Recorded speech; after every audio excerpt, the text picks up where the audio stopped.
कानपुर की मिट्टी आज भी अंग्रेजी हुकूमत की कहानी बयां करती है।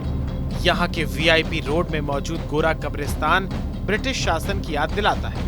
सबसे अजीब बात यह है कि उस दौर में अंग्रेजों के नवजात बच्चे यहाँ का मौसम नहीं झेल पाते थे, उनकी मृत्यु हो जाती थी। गोरा कब्रिस्तान के मौजूद कब्रों में से 50% से ज्यादा कब्रें नवजात बच्चों की हैं, जिनकी उम्र कुछ महीनों से लेकर 2 से 3 साल तक की बताई जाती है। इस गोरा कब्रिस्तान में करीब 1000 के करीब कब्रें हैं।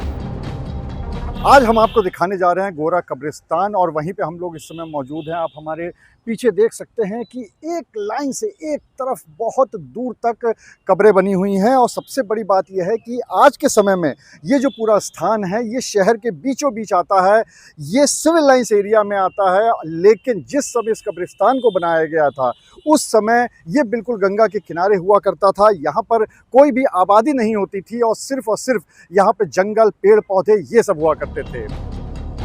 गोरा कब्रिस्तान के केयरटेकर केबी शाही ने बताया कि 1765 में अवध के नवाब के साथ अंग्रेजों का एक समझौता हुआ।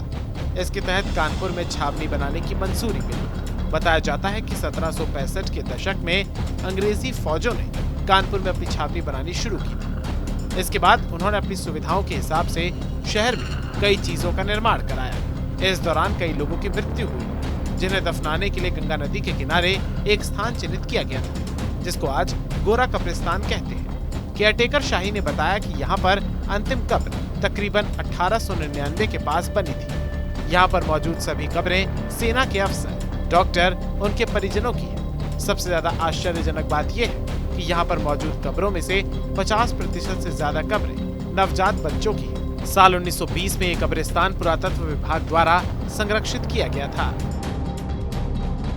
यहाँ पर सबसे पहली कब्र कर्नल जॉन स्टेनफोर्थ की थी। 1781 में दफनाया गया था। केयरटेकर शाही बताते हैं कि सिमेट्री में कई स्मारक ऐसे भी हैं जिनके बारे में अभी तक जानकारी नहीं हो पाई है। हो सकता है वो इससे पहले के हों। फिलहाल यहाँ पर brigadier general Walter Alex, commander general sir John Hoshford Knight की कब्र समेत तकरीबन 950 कब्रें मौजूद हैं। कनाडा के कर्नल जॉन थॉमस की मौत के बाद सन 1859 में उन्हें यहाँ पर दफनाया गया था, लेकिन इसके साक्ष्य उपलब्ध नहीं है। इसके बावजूद उनके परिजन यहाँ हर वर्ष उनकी कब्र ढूंढने के लिए आते हैं। वो हर साल उनकी पुण्यतिथि के मौके पर आते हैं। करीब 15 दिन यहीं पर रहकर उनकी कब्र ढूंढने का प्रयास करते हैं। गोरा कब्रिस्तान अपने आप में बहुत सारे रहस्य और इतिहास छुपाए हुए हैं। और सबसे बड़ी बात यह है और ये बहुत ही आश्चर्यजनक है कि यहाँ पर जितने भी कब्रें हैं उनमें से 50% से ज़्यादा कब्रें बच्चों की है।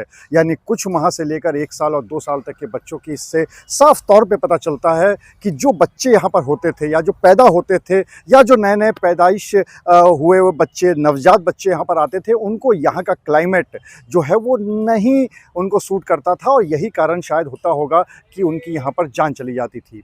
लेकिन अगर हम गोरा कब्रिस्तान की बात करें तो आज भी देश विदेश से लोग यहाँ पर आते हैं। यहाँ पे जिनकी कब्रें हैं उनके दोस्त और रिश्तेदार यहाँ पर आते हैं और ये ढूंढने की कोशिश करते हैं कि आखिर उनके जो परिजन हैं उनकी कब्र कहाँ पर है, और साथ ही साथ उनको अपनी श्रद्धांजलि भी अर्पित करते हैं। कैमरामैन शारिक खान के साथ अनुराग अग्रवाल, TV9 कानपुर।